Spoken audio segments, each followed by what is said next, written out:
All right, I just saw that we ran out of Bitcoin testnet, but we just got another Bitcoin testnet. Yeah, we actually got two old testnet coins. Sweet. Yeah, so we should be covered in terms of testnet BTC until like March, basically. So don't need to think about this again for a while. That's great. Yeah. Glad to hear it. Let's go ahead and go through the board, unless there's anything else from testnet that needs to be discussed. Ludo, were the issues that you were running into, you said you were running them into a local setup. Do they affect the testnet as well? It might be useful to just talk through as a discussion topic if it's not here already. Okay, I will add this to the discussions. Okay. So talk about this now or talk about this in an issue? Maybe let's just talk through some of the open issues real quick, and then we can run through the board. So the one that's top of mind for me is just kind of getting everyone aligned and finalizing sort of the plan for choosing the first burn block. So Jude, if you remember, Munib had a forum post where he was talking about the Coinbase schedule changes, and all of which has been implemented. As part of the post, he had talked about this initial mining bonus, and the thinking was that we'd start counting the blocks, and then when the actual first, the Genesis block for the Stacks blockchain is mined, the delta between those two, we'd accumulate STX and then redistribute them to miners over some initial mining window. Sounds good. So in his forum post, I think what he had in mind was, sort of a roughly a duration of sort of 10 weeks, essentially. I forget the exact number that's in the blog post, but the thinking was that, we want to make this initial mining bonus fairly lucrative. So with sort of a 10-week window, approximately 10,000 Bitcoin blocks, he had some budget of STX in mind. That brings the bonus to around 1,000 STX per block on top of the Coinbase. All right. For how long? We were talking. Sorry. For how long though? For a week, 2 weeks, 10 weeks? I forget what the distribution window is, Aaron, if you remember. But the thing that I wanted to talk about today was, Aaron pointed out that the way the first burn block is set up currently, we don't have a good way of actually doing this. So the outcome that we're looking for is that we sort of start counting blocks from, let's say, a block on the 1st of November. 10 weeks from there brings us to January 14th.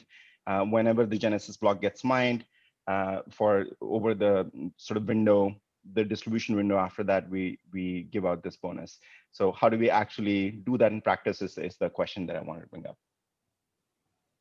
Well, at this point, if the window of time is 10 weeks, it sounds like we're basically backdating this. That's right. That's right. The question is, how do we actually do that in code? Like I think Aaron was saying that we might need to introduce some new constant. It's just not set up to do it today. Aaron, do you want to talk a bit more about that? Yeah, sure. So right now, the way that this initial mining reward works is basically there's the first burn block, and then the first block that actually mines detects that it's the first block mined, or the first block where mining occurs. So once the like total burn amount moves from 0 to non-zero, it counts the number of blocks between first burn block and the current block, and then uses that to determine the reward window. So far, so good. Right. So the problem with that approach, or the reason that that's incompatible with backdating, is that like if we backdated to November 1st using first burn block, that would mean that like people could begin mining today. Okay. If people do that, we could just write the code in such a way such that no block commits will be accepted until the actual launch date. Yeah, I think there's probably two strategies for dealing with this. So one is like we could introduce like another constant, which is like first burn block with mining allowed or something, which would allow us to just basically ignore all operations until that occurs. Yep. The other thing we can do is sort of like the inverse, where we just introduce a new constant, which is like initial reward start, and then update the code that calculates the initial reward. That's probably simpler because there's only like one touch point in the code where that reward is calculated. I think it's in the sortition DB. And that would probably be a pretty minimal change. The only problem is we might need to add like a constant to the burn chain config or something like that.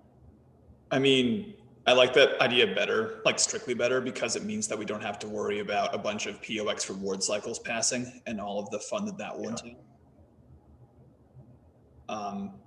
Like if we make it the case such that the first sortation happens to land on the beginning of a reward cycle, that would make a lot of code simpler, I think. And we have the opportunity to do that here with the second approach.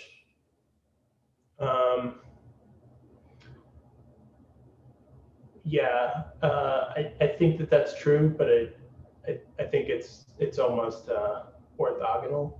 Like I think that a strategy for adding this constant doesn't necessarily need to deal with the POX reward cycle. Like basically, because in the first case, you do have to deal with it. Right. In the first case, I think you would need to deal with it. In the first case, you would need to deal with like a whole ton of things. So I would say that, yes, I fully agree that like the second setup is probably the way to do this. So cool. I can open an issue and then put a PR together probably pretty quickly. Sounds good. This would be a consensus breaking change. So if we briefly just want to talk about that, I have a slew of small ones lined up. Do you want to try to just time all of this into a single next to master merge? Yeah, so I think that what we should think about is like, so if we're going to do another Xenon reset, basically like, should we have a target where there's like some stacks block height that we want the like final version of Xenon to reach before we're comfortable launching mainnet, right? I see. But I think we could probably all agree that like if there's no version of Xenon running the consensus rules of the version that we're going to launch for mainnet, like that would be a problem, and we should probably delay mainnet launch, right? Agreed. So I would say the number is greater than 0, but like what block height would we want to try to reach? Like, do we want to get to 1,000? In which case, yeah, we have to start thinking about like when we're going to sequence resets. If we're targeting 1,000 blocks, that's about a week of time. So we have to do that no later, basically, than January 1st if you want to be comfortable with it. I mean, unless we are aware of other consensus breaking changes that we have yet to make, I would say that we should aim to have all consensus breaking changes like rolled in, let's say by tomorrow. So we still have Wednesday, where at least PBC is working to deploy them before we break into the holidays. And that should give us roughly 2 weeks before the mainnet launch, and one full cycle of POX based on the current parameters. I think POX is faster than that, right? It is. On the testnet? On the testnet, I think okay. POX is like 200 something blocks, like 280 blocks or something, right? Yeah, so it's basically 2 days. Yeah. But point is that unless like we know of other consensus breaking changes that are coming, like we should just, is there a reason to not do it as fast as possible? Yeah, I would say that the only other consensus breaking change at the top of my mind would be some changes to the cost voting contract. Like if we want to make some changes to the way that like the veto system works in the cost voting contract, like that's also consensus breaking because it's a change to the contract. I don't know. Ludo's also looking at PLX. So like if he turns up something in PLX that we want to change, like that's other consensus breaking change. Okay. Yeah. So let's see. Given that we already have a set of changes, I would lean towards rolling them into Xenon as soon as we can get them in. And if more changes come up, like in the next week or so, that require us to do another reset, we should still do that. But there is no reason to not to try get these changes, undergoing testing as soon as we can. Okay. Sounds good. Sounds good to me. So then the goal would be to try and get another version of Xenon deployed on Wednesday, which would mean consensus breaking changes, changing PRs, like reviewed, ready to merge by the end of the day tomorrow. That's right. Yeah. Okay.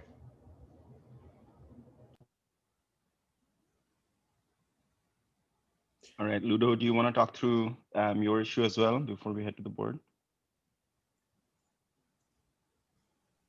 Sure. So I'm basically trying to experience by myself some POX cycles on Bitcoin testnet. So stacking some stacks and getting some BTC rewards. So I think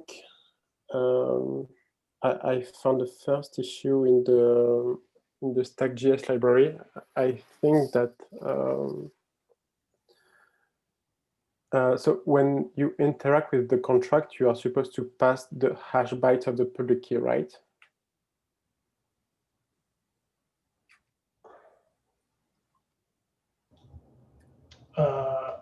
When you say that again, when you're when you call the stacks method.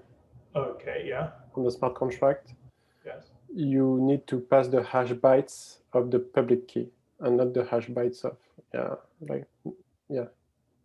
address. Yeah. It should be. Yeah. They should be sort of roughly the same.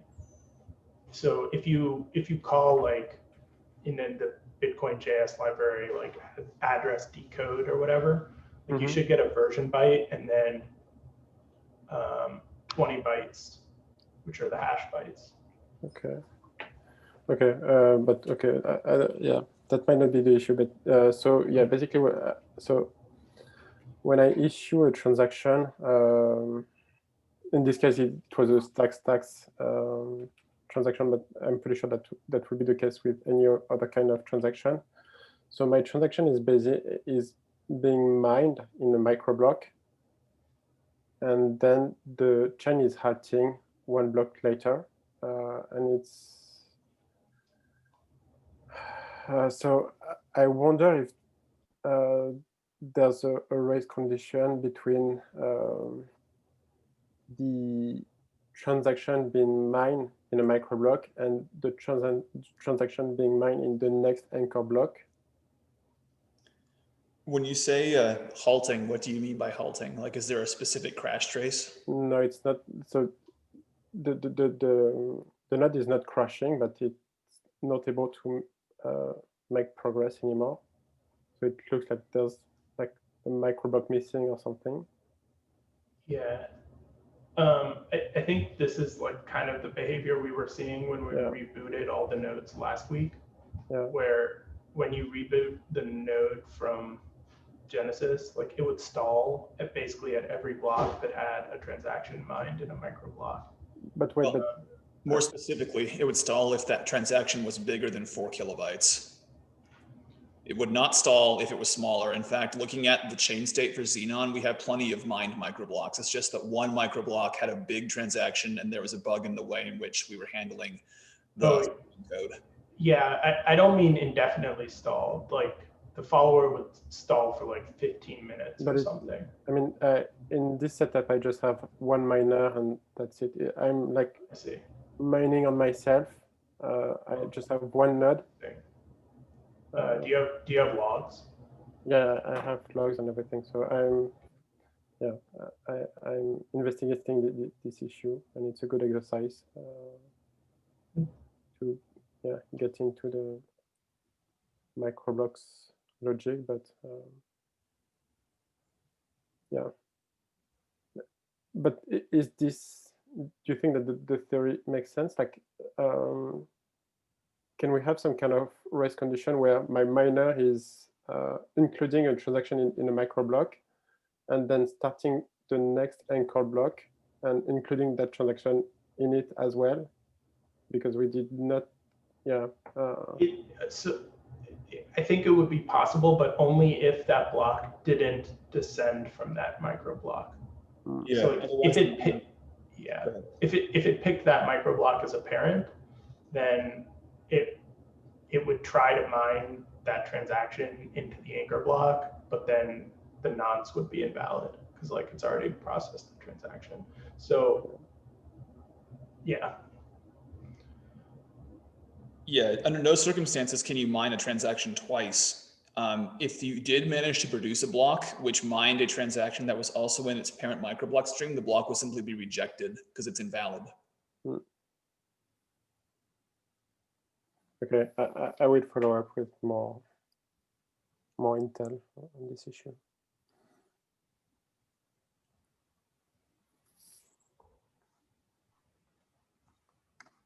All right, shall I run through the board?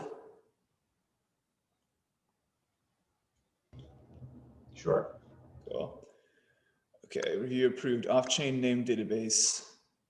Well, this is the issue. Where's the linked PR?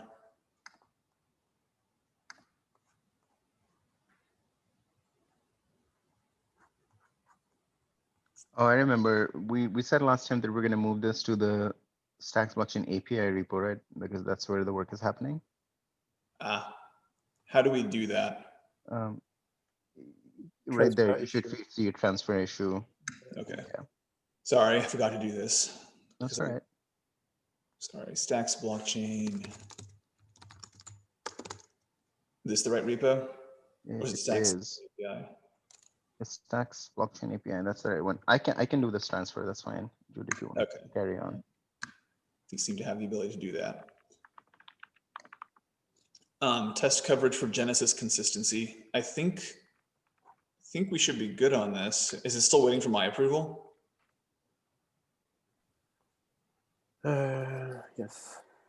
Oh, yeah, that's fine. If we can't run this because it's OOMing, then that's just a problem with our Circle CI system. Just rectify that right here.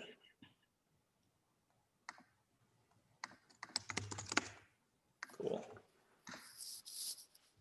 Marframe improvement. I think we're good to go on this unless Ludo wants to take a look.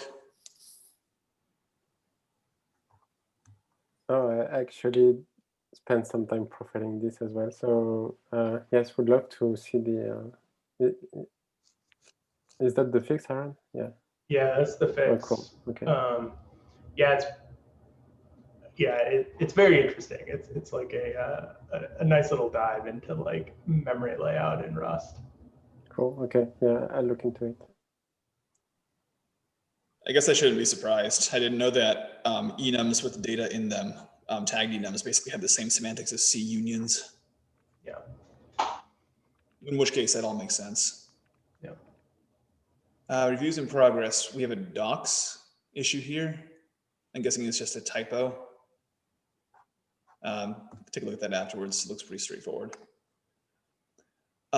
Okay, so this issue right here, I should probably move these new issues to being review in progress since they're related. So in the process of implementing the solution to 1805, I didn't see any comments on the gist that I wrote up on this, but maybe that's fine. Maybe that just means that everything's hunky-dory. But in the process of implementing it, in order for the solution to 1805 to work, it must be the case that all sortitions during the prepare phase must be evaluable without any POX state. This is currently not the case. Namely, a block commit must reference a VRF public key transaction, and a VRF public key transaction right now requires a valid consensus hash, which in turn can only be validated if the node has the POX state for that consensus hash. So we need to change that. We need to make it so that the VRF key does not need a consensus hash. The second thing is that when we do smoothing, like minor commitment windowing over block commits, the decision of which commits to consider for that windowing function must not be dependent on any POX state at all. And that precludes using any block commits in the enable block commits prior block commit list that descend from an anchor block, because again, a node would not know whether or not the anchor block even exists. So this PR also alters the windowing slightly so that during a prepare phase, the window size is 1, like only the current block commits will be considered. And the third change is that it removes a now unneeded check that filters out all block commits that reference the same VRF public keys. Because block commits can be delayed by minors, there's no real, that's a kind of a risky thing to do in the first place, because it could potentially orphan otherwise valid commits just because they happen to be late by the minor. I kept this PR can be thought of as like a part of the solution to 1805, but it's factored out separately into this do not merge commit because they're all consensus breaking changes. And I want to make sure that we have enough eyeballs on this before we merge it by Wednesday.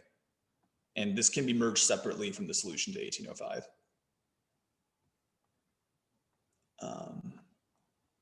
So that's in progress. I mean, that's ready for eyeballs. And that's also part of this here. The POX anchors should be forkable. Garbage collect uninstantiated attachments. Ludo, do you want to talk a bit about this? I think you have a PR somewhere for this, right?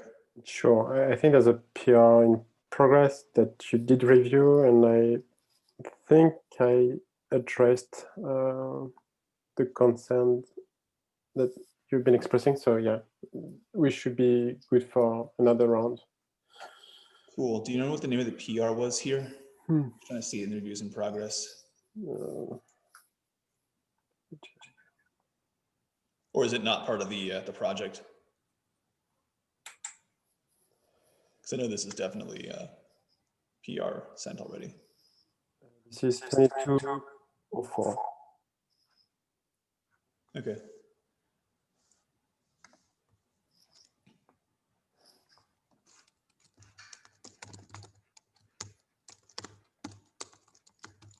Sorry, what was the number? 2204. Thanks. Oh, wait. We merged this already? No. Oh, here it is.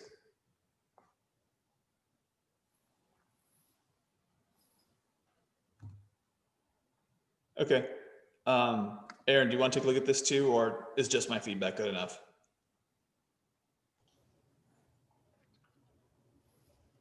I think your feedback's good enough. All right, I'll go ahead and take a look at the new comments. Sorry, where was I? The automated balance validation. Is this mainly a check to the CI process, Matt? It's not added to CI because I don't think it can run on CI. It's too intensive. And actually, I don't think we need to. I think we'll probably just like run this manually once the final change state PR gets opened up. Gotcha. So yeah, actually, when I was opening this, I wasn't even sure if this was the right repo because it's pretty much a standalone Docker file. Like you specify the Git branches in the Docker file. I just didn't know where else to open it. No, that sounds good. So I'll take a look at this, but like, let's go ahead and make a directory called like, or maybe like a subdirectory inside of Stacks Genesis or some other place where we can put like checklists that we have to run through when we launch it. So that way we know to do this when the system actually is go for launch. Sound good? Yeah. All the changes in this are inside a directory called like migration something. Awesome. Yep. Cool. Fix Clarity JS SDK commit message. I guess this is just a process PR here. I don't know. I guess we don't need to talk about it. So the feature, the external miner program. I'm sorry, I haven't had a chance to look at it yet. But Pascal, how are you feeling about this? I'm working at a integration test. I should hopefully have this working this week. But I welcome any feedback on on how this works to make sure that we're on the right track. But I can keep progressing anyway. Pascal, are you in touch with the Daemon team? Like, are they planning to use this for the next version of the mining bot? Do you know? I think they're sort of more on Krypton right now in the test and how overwhelmed everything is. So no, it would be the short answer. Okay, yeah, I'm working with them. I think they're planning to sort of switch their focus to getting mainnet ready. So it might be useful to just check in with them. I think ideally it would be good for them to be like a concrete first use case of this external mining interface, if that works out well. Sure, that might be a little rough still, but yes, I think. And well, the contest is still going for one more week, and then they've got another I one. was talking to Zan. I think we might terminate the contest early. Just I don't think we're learning too much from it at this point. Yeah, that's probably right. Yes. All right, All right, we can take it offline. cool. Lockup events. These are the events for unlocking tokens, or these are the lockup events that happen at Genesis time. Genesis time. Yeah. Do we, so these are lockup events for tokens that are part of the tokens that people already bought, or are these POX lockup events? No, it's for the lookup that people bought. Do we need events for this? So I think the main use case for this would be to be able to add this into the API Postgres database and then serve stuff on like an address page that shows, a graph or whatever, kind of like the current Explorer does. But I don't think this is like critical, especially with the memory usage problems that we're running into trying to do this. Okay, I could see going either way on this. I don't know enough about what the Explorer needs from an event standpoint.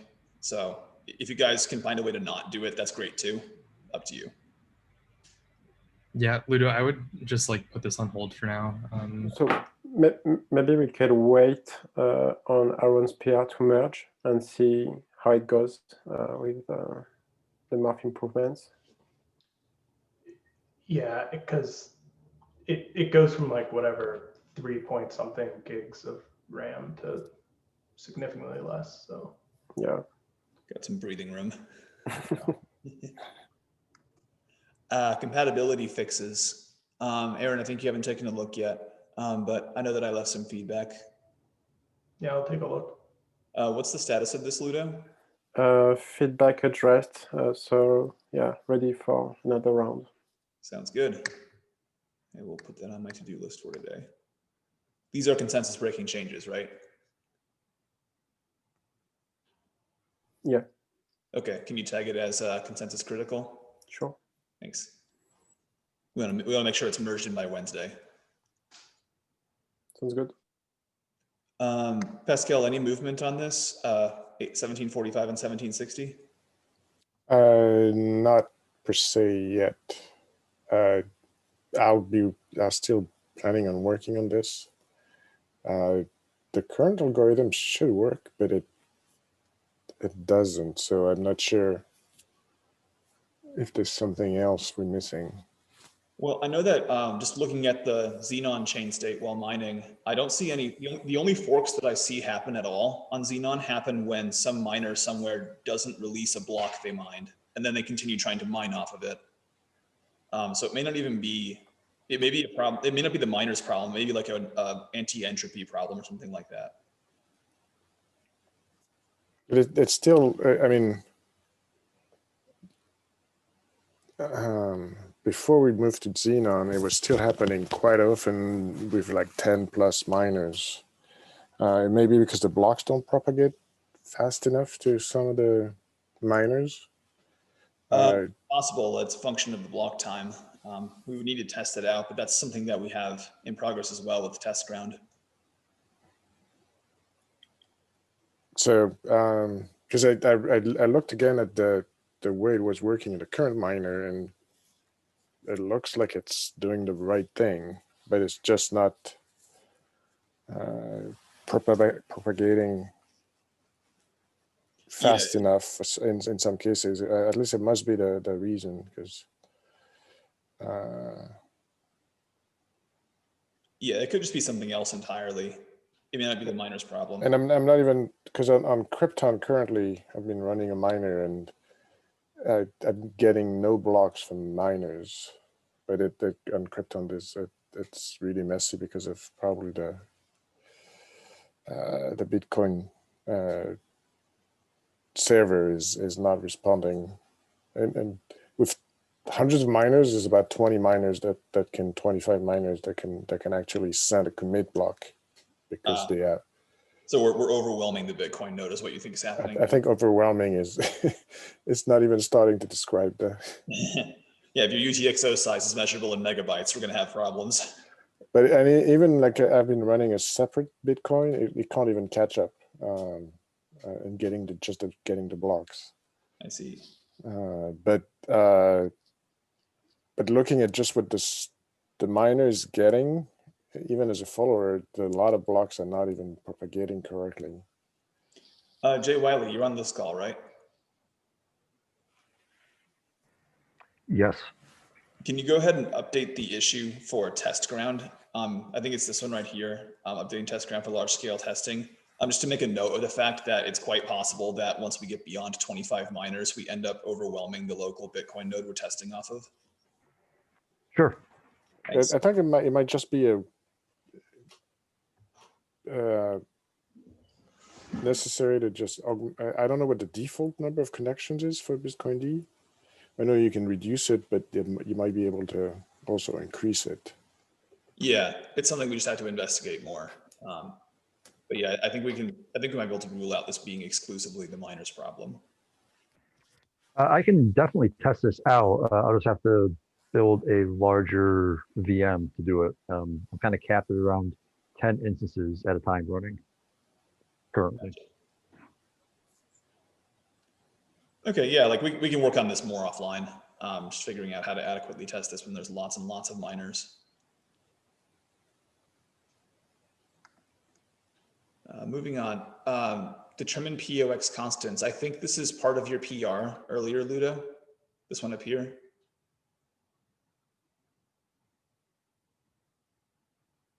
Yeah, correct. Cool.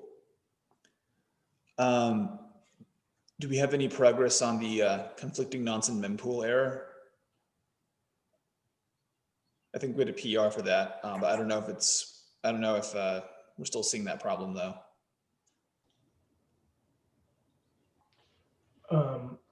I think that we're unlikely to see this exact problem again. Yeah, because of your PR, right? Yes, and also some changes to the way that the faucet works. I wouldn't say that we're completely out of the woods in transaction submission, but doesn't seem to be a problem right now. Cool. I mean, it's progress. I'll take it. Yes. Moving to in progress. Aaron, how are you doing on this PR here with merging the together? I think it's merged, right? Oh. Isn't that the PR that was merged on last Monday? Cool. We can close this then? Yeah. Awesome. Test ground for large scale testing. How is this coming along? Pretty good, actually. I made several changes over the past few days to the Go code base. So it's running a lot more smoothly now. I was able to handle some of the issues where some of the nodes would just keep it running forever because they never fully start up. I've also made a small change to the startup scripts that was merged, I think, last week. Yeah, there was a timeout issue, right? Yeah, exactly, with Bitcoin. That seems to have helped a lot. The other main thing is I'm actually closing or stopping the test if we've got nodes that never fully start up. So I'm basically discarding the results. I'm looking at emitting the metrics at this point, seeing if that's something that we should be doing or not. But really, the next step is just to run a lot more instances. I'm going to try it with the at least 25 miners next. But I'll have to build a new VM or launch it in a cluster to do it. Have you taken a look at the check chain quality method? I think it's part of the net tests. No. Let me make a note of that. What was it called? Check chain quality? Yeah, what it does is it tries to figure out the fraction of blocks that were uncles. Okay. We're aiming to have like very few uncles. Like the miner should always build off of the preceding block as opposed to trying to make sibling blocks. Okay. That's the one metric that we look at that's going to tell us like how good of a job we're doing holistically at mining and propagating and all those things. Because if that test fails, then that means something is wrong. Like something that Pascal was talking about is happening. Got it. Yeah, I could definitely take a look at that. I may ping you when I have questions. Please do. Populating DNS.clair with data from Stacks Genesis. How are we doing on this? It's part of the PR 2204, I think. Yeah, I thought I remember seeing that, so that's good to know. Yeah. Cool, so that's in progress, or review in progress. Review, yeah. Awesome. Same with this year, Yep. events for Genesis, cool. And programmatic audit of imported stacks allocations. This is the issue that Matt's other issue, right? Yep. Sounds good. Alrighty. Oops, new issues. So I see we got a SQLite failure here. Let's pull this up here. I think that is a old. Is this something that Gavin opened? Just can't open the database file. Oh. I see. It's something simpler, I think, than the parity race condition. Got it. I mean, it's likely just a bad config. I haven't seen this issue in detail, but that's what I would expect. Yeah. Oh yeah, this is Gavin No, but opened this issue. from the error message, it looks like the database may be actually corrupted. I don't think it's anything to do with the separate Bitcoin D, but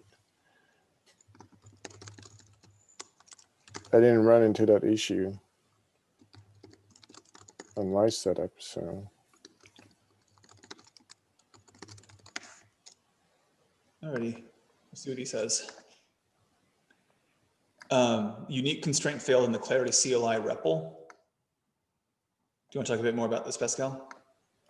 Basically, you can only get one evaluation. The second one always fails. Interesting. Okay. Only one evaluation, Even just like empty line, you just type return twice in the repo, and then the second line you get an error. Oh, I see. Yeah. that's a problem. Yeah. So it's probably just I like, didn't take a look. I just wanted to try yeah. and look at I was looking at the new merge function, make sure it was there in my version. Gotcha. And I thought it was a part of the merge, but no, it's a part of the eval. It's Yeah.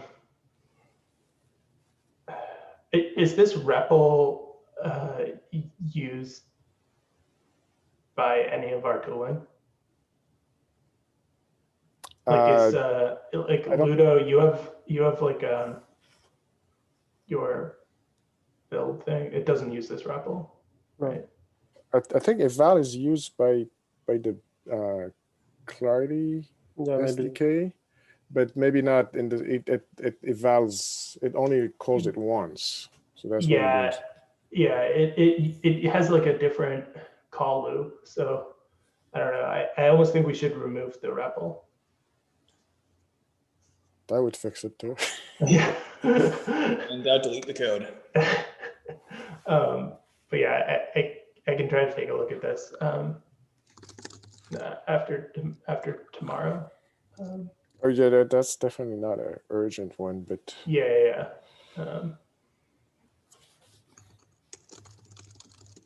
but since I was getting like a clean stack trace, repeatable and everything. I just Oh, yeah, figured for it, filed sure. it, and Yeah. we can take a look Yep. eventually. Mhm. Cool. Take a look at that. I don't know because I don't know if it would affect Ludo's version of repo, the one that works with WASM. Probably not. I would guess the code that instruments that REPL in the Clarity CLI is like, it's very specific to that piece of code. So Right. Alrighty. This next issue here, Dwalker discovered, this isn't like a show-stopping bug, but it is annoying. It's just a way in which we process staging blocks. We accidentally mark some blocks attachable when they cannot be attached. It doesn't prevent the chain from making progress, but over time it will cause the active processing a block to take longer and longer as this bug happens more and more. I'll take a look at it this week, but it's not a consensus breaking or even a mainnet blocking. It's not a consensus breaking change, nor is it a mainnet blocking change. yeah. Function to get all names associated with a principal. I think this is already, I think we might be able to just close this because you can just read the data map directly. Unless there's another issue here where you have multiple names, or in which we're importing multiple names for the same owner.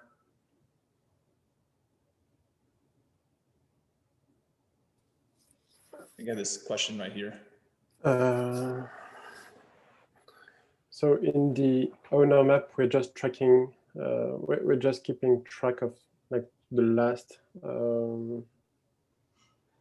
association.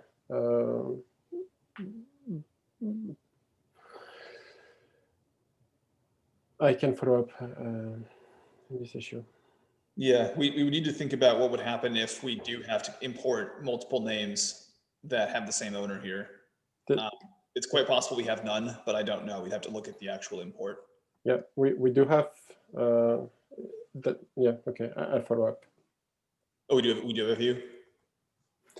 We do have some, we have a few addresses that have multiple names.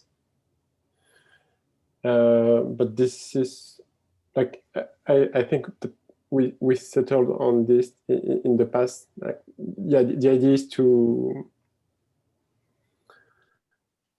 so we want to keep resolving this name for V1. Like, so we have a bunch of users from V1 who have multiple names, and in V2 we will still resolving these names to the right owner, but we won't authorize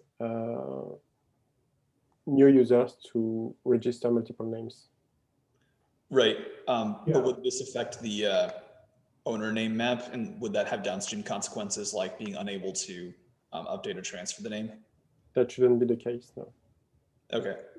So the answer here could be just like, we just pick a name that resolves via owner name. I don't know. I guess we kind of need more feedback from the DevX team to figure out what they want to do here. Testnet flakiness. Yeah, we generally have had some flakiness in these tests. I'm not sure what to do about it though. They seem to run locally just fine. Yeah. Maybe they're all just timeout related or resource utilization related. I don't know. We can address it offline, I guess. Yeah. Stacking with the wallet and CLI BTC address does not receive stacking awards. So is this a bug in the BNS in the stacking contract?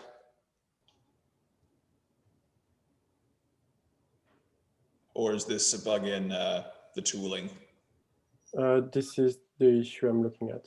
I will not be surprised if the bug is in the tooling, but yeah, I will follow up hopefully today. Yeah, this is a bug in the contract. We'll want to get that ruled out on Wednesday. Yeah. Yeah. Efficiently simulated mining with N blocks via Clarity CLI. Is this the same Clarity CLI that's broken up here? Different CLI command. We need to pick unique names, guys. It's the same Clarity CLI, but it's a different command. Ah, Like one is REPL, the other is like evaluate. I see. Yeah, the Clarity CLI is a mess. Is basically that's what I would say. But Okay. So this is a different Clarity CLI, and this is something we will fix. But maybe after mainnet or something. yeah, I mean, this is like a feature request. Wasn't there another feature request that I made that sounded similar? Because also when testing contract, I needed to advance like 20 or 1,000 30 blocks. Yeah, or whatever blocks to get to the end of a thing, and the only way is to actually get one by one. right. So that may be a duplicate issue. Might be a duplicate issue. Okay. Well, if so, then go ahead and close the whichever one needs to be closed then. Well, if Ludo's working on that one, I'll try to find that because I'm pretty sure it was me. Okay. When booting a node, compare the Genesis blocks try root hash against the known good root hash. I think Ludo, you already addressed this, right?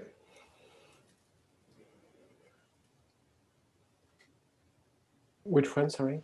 Sorry, this is the test where we compare the Genesis blocks try root hash against the known good root hash. Yeah. That's already done. Can I close this then?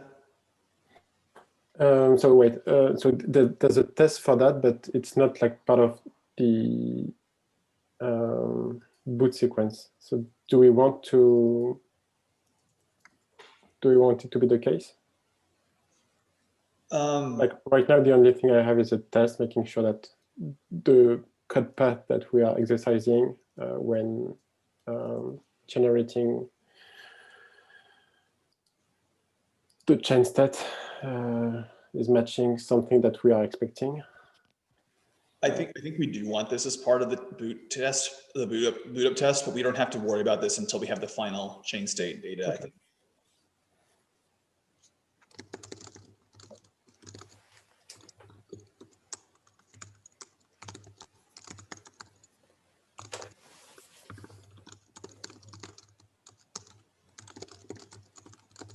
So no further action needed on this until we have the final chain state.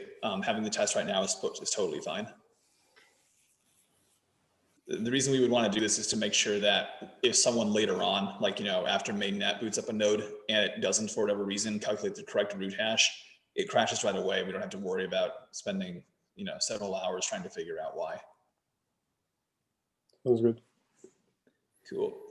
How are we doing on this streaming attachment inventories with attachments? I think did you open a PR for this, or is this still in progress? Still in progress. Okay. Yeah. Sounds good.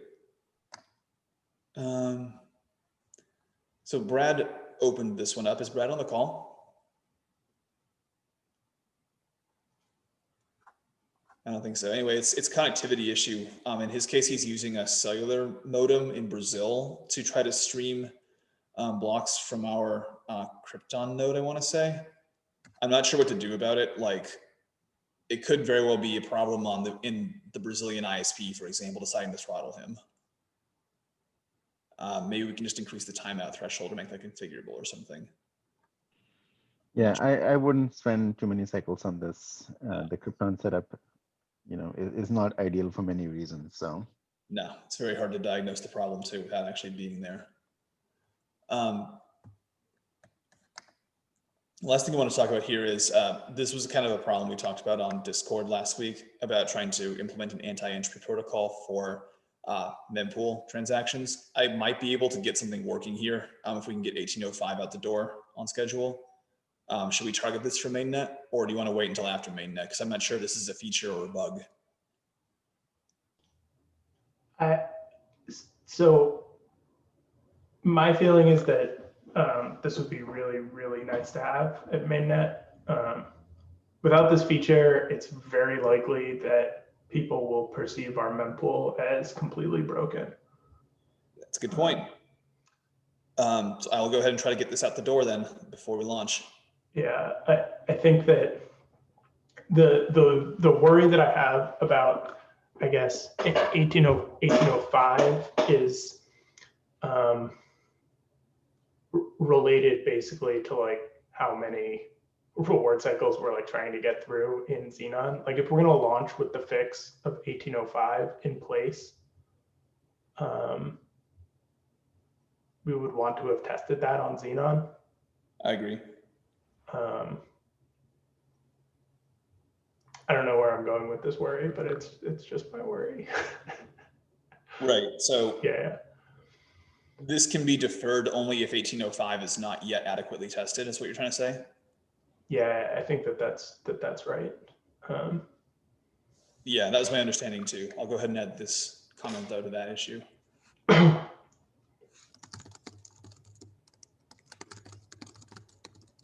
guess to a certain extent, it also somewhat implies like almost a timeline for 1805, where if we want 1805, if we want a version of Xenon running with 1805 to get to 1,000 blocks, say, that means that like we would want 1805 to be implemented by like January 5th. I agree. And if it's, Yeah, go ahead. And if it's not, like, what is the alternative? Like, is the alternative launching without 1805, or is the alternative delaying the launch? Or is the alternative YOLO? I think, No, I don't think that it's an alternative. yeah, I would specifically say no. Okay, understood. Hard stop for 1805 is January 5th. Yeah, I don't know. Does that make sense to other people on the call, or am I just rambling and we've come to a conclusion based on my rambling? What's the consensus? So my recollection, and then I could very easily be misremembering it. I think I mentioned this to Jude on Discord as well. Yeah. My recollection was that, now that the prepare phase is all proof of burn, there's sort of a piece of 1805, which is, actually utilizing that information and mitigating that specific kind of attack vector. But the fact that we already have the prepare phase all proof of burn, at least gives us the ability to, both sort of detect this attack happening fairly quickly, and also sort of acts as the existence of this mechanism, or, the fact that it's going to come imminently, potentially puts a deterrence on people attempting this attack. And so my recollection of the discussion was that, we'd be comfortable shipping with the prepare phase being proof of burn, even if like all of the machinery to incorporate that information in actually detecting and attacking this attack was not all in place. But again, I could be misremembering, but that's what I recall. No, yeah, I think your recollection is accurate. The reason we shipped Xenon with just proof of burn on prepare phases was precisely that, so we can get the consensus critical pieces of 1805 deployed. Since that conversation, though, we discovered a few other consensus critical things that need to change as well to make 1805 work. They're much smaller, thankfully, and don't touch the economics at all, but they do make it so that it's possible to use that proof of burn information in a machine usable way. Again, the high level concern is the reason for making proof of the prepare phase proof of burn is so you can evaluate the sortitions in the prepare phases without having to download and process any stacks blocks. So the three issues I opened over the weekend relating that are consensus changing are just in the service of making that true. So once we can make that true, then the rest of 1805, you're right, can be deferred till after mainnet. But discovering those things though require me to be somewhat in the middle of implementing 1805, because otherwise I would have done them sooner. I see. So that also actually, that has like positive implications, I guess, for the timeline. Like what we actually want to get to is a place where we are confident that all of the consensus breaking changes from an implementation of 1805 are in place. Yeah, I agree. And then we can launch without the 1805 mitigation, because that gives us more time to test it fully. Yeah, like people can run nodes that have that implementation and see if what they start disagreeing with the chain state incorrectly and stuff like that. Okay. So I will keep working on 1805 through the 5th of January at the latest. But the goal here is not necessarily completion of 1805, but the discovery of all the consensus breaking changes that have to happen to make 1805 doable. Yeah. Okay, that's helpful guidance. After that, I'll switch immediately to working on the anti-entropy protocol for the mempool.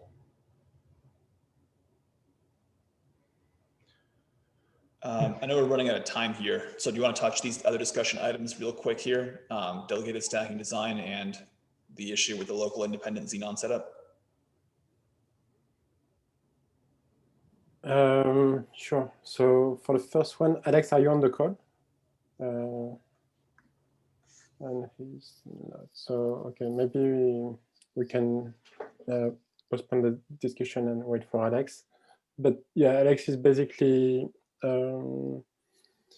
doing some support with a POX integrator, and it looks like there's some room for improvement in the POX contract.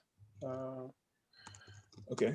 But yeah, we can have a separate meeting for that. And yeah, the issue with the local independent Xenon setup is the issue we talked about earlier this meeting. So, well, do you want to talk briefly about what you're thinking for the delegated stacking design? So I think, sure. So I think there's a few things that we could improve. So the first one is, so it's not about the delegation. So this one is not about the delegation, but about the fact that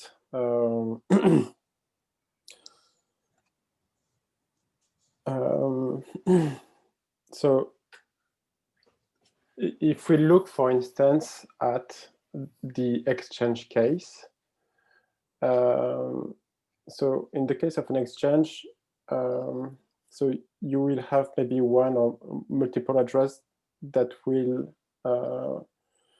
be holding an increasing amount of stacks. And so in this case, we probably want a way for the exchange to increase the amount of stacking without losing the opportunity of stacking, which I think is kind of the case right now. Like if you want to stack some stacks for one cycle, then you won't be able to stack the stacks on the next cycle because there's a condition that said that you should not be stacking when you want to stack some stacks. Yeah, I think there's probably two things that trip you up. So like one, there's a check that says like you can't already be stacking. And then the second is, I think if your stacks are currently locked up, you can't stack them, even if they will unlock by the time the next ward cycle begins. Like really what you want is the ability to like extend your lock. Mm.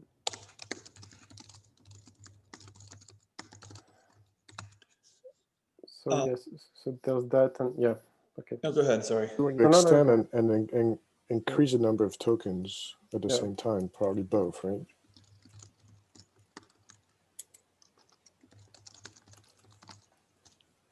I think both of these things could be done. I think they're mostly just changes in the Clarity code, right? Yeah. Do we remember why we did it this way? Was it just a safety concern, or was there a technical reason why we couldn't increase the amount of stacks locked up while stacking? I think that there's like a simplicity concern. Like yeah. I think that we wanted to get a version of the contract that was like simple and sort of worked first and then iterate on it. And this is just like an iteration on that. Is there a risk of miners abusing this to discount mine if they can easily increase the amount of stacks they stack? Or are we just way past that now? I think this is one of those issues that we can safely punt to Stacks 2.1, even if it is a known limitation. the next 6 months will help us really understand like all of the deficiencies from a product perspective, become like very concrete on what changes we want, and then incorporate them in 2.1. At the same time, though, like if the main touch point for users to stacking is through an exchange, it might make sense to spend a few cycles thinking about how can we make the exchange's life easier. Because that's like that's probably going to be what draws a lot of users to the Stacks 2.0 when it launches. Sure, that's fair. Yeah, if there's, small tweaks that will be high leveraged, I'm just sort of being extra cautious given sort of the timelines that we have. Yeah, I'm not proposing we rewrite the contract. Like if there are small changes we can make that have huge wins, then yeah, by all means we should just do them. But I hear your concern there. Like we don't want to change the contract significantly lest we make it too complex or introduce other bugs or, encounter all the usual development hell problems that would entail. Does that sound good?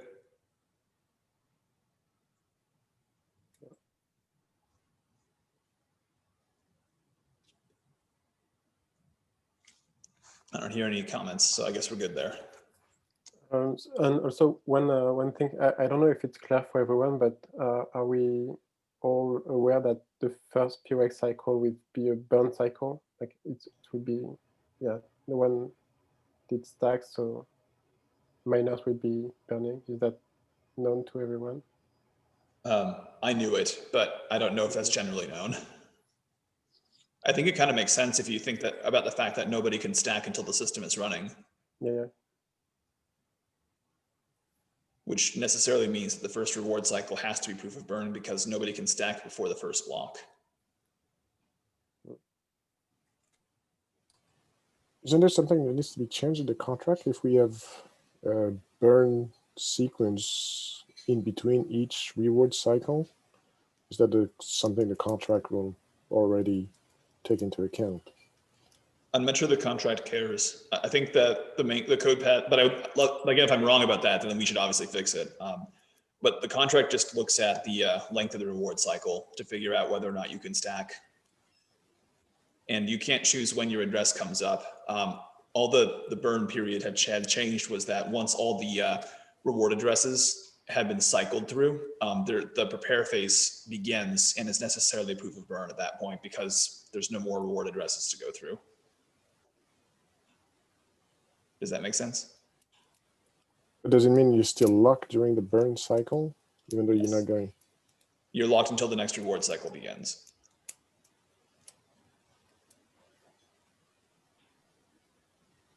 Right, okay.